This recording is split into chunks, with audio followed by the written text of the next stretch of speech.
In this video, we'll show you what to do if the taskbar is missing from your Windows 11 PC or not working as expected.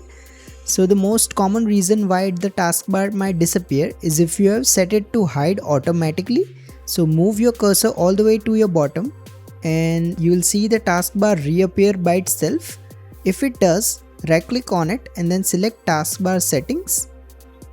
Now here scroll down and then go to taskbar behaviors and then uncheck this automatically hide the taskbar option. So this will bring it back permanently. However, if the taskbar is not responding or if it's missing entirely, what you can do is press Ctrl plus Shift plus Escape on your keyboard. So this will open the task manager window on your PC. Now here what you need to do is go to the search option and then search for Explorer.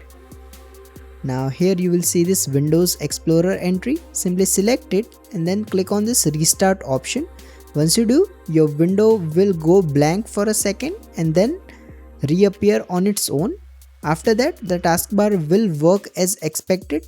If you find this video useful, please don't forget to like and subscribe to Glitch Guru.